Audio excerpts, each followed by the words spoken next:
1608 AD जब British पहली बार east India company के जरिए भारत में व्यापार करने के मकसद से आए, धीरे धीरे उनका मकसद बदला और 1757 से लेके 1947 तक उन्होंने भारत पर राज किया।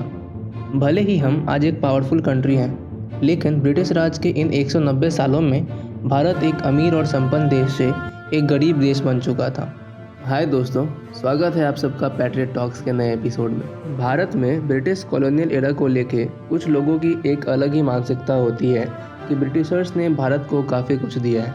वो भारत को सिविलाइज बनाना चाहते थे और वो भारत में रेलवेज छोड़ के गए।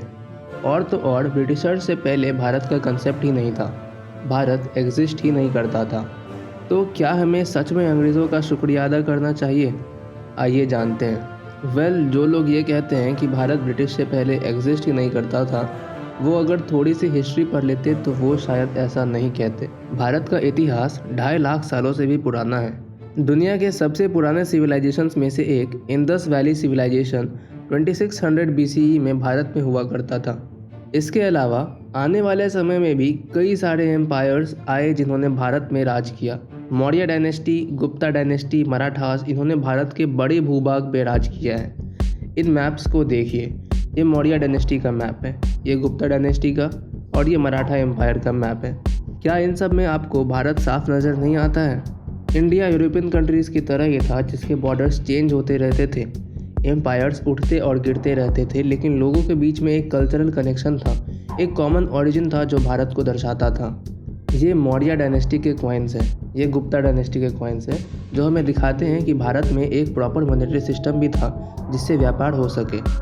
भारत के पास ज़मीन, उस ज़मीन पे राज करने वाला राजा, उस ज़मीन पे रहने वाले और काम करने वाले लोग, मॉनेटरी सिस्टम जिससे व्यापार किया जा सके, ये सभी चीज़ें थी, यानी वो सभी चीज़ें जो एक देश को बनाते हैं। So how can one say that India did not exist before the British?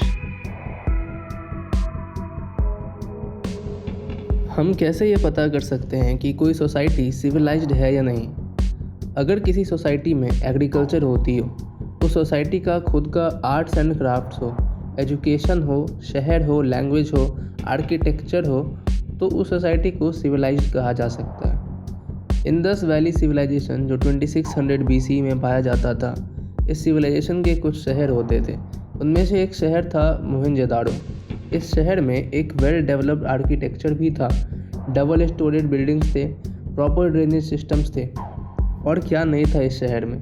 Konark temple, Meenakshi temple और भी कई सारे टेम्पल्स भारत के पुराने आर्किटेक्चर का जीता जागता उदाहरण है।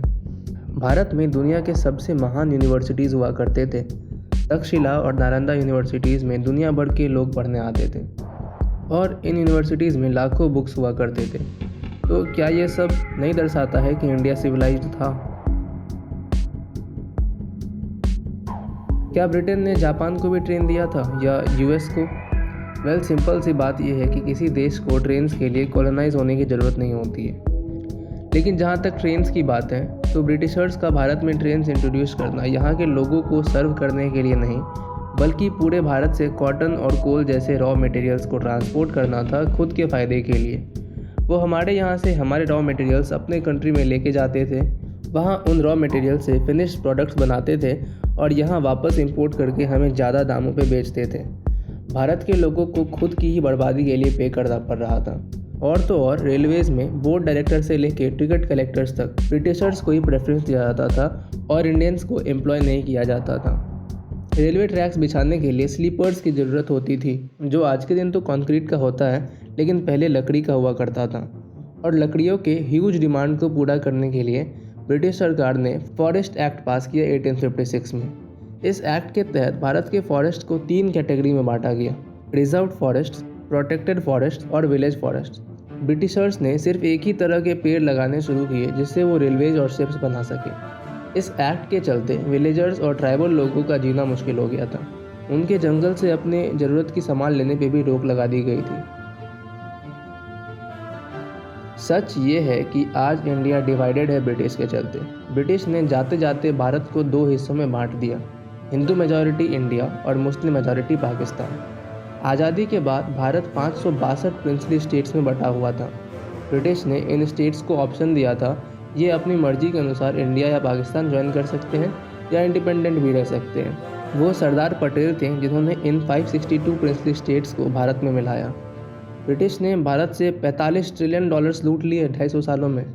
ब्रिटिशर्स से पहले लेट 17th सेंचुरी में सूरत पोर्ट से ट्रेड का ग्रॉस वैल्यू 16 मिलियन रुपीज़ था, जो 1740s आते आते सिर्फ 3 मिलियन रुपीज़ रह गया। ब्रिटिशर्स से पहले भारत दुनिया की जीडीपी में 25% कंट्रीब्यूट करता था और उनके जाते जाते ये सिर्फ 3% पे आ गया था। ब्रिटिशर्स ने इंडिया को कुछ नहीं दिया बल्कि सिर्फ लूटा जब तक वो लूट सकते थे। आज भारत जो भी है वो अपने फ्रीडम फाइटर्स, साइंटिस्ट्स, इंटेलेक्चुअल्स और उन नागरिकों की बदौलत है जिनके रग-रग में हिंदुस्तान बसता है। तो कैसा लगा आपको वीडियो दोस्तों, कमेंट्स में लिख के ज़रूर बताएं। और अगर आपको वीडियो अच्छा लगा तो चैनल को सब्सक्राइब ज़रूर करें। मिलते हैं अगले वीडियो में। जय हिंद।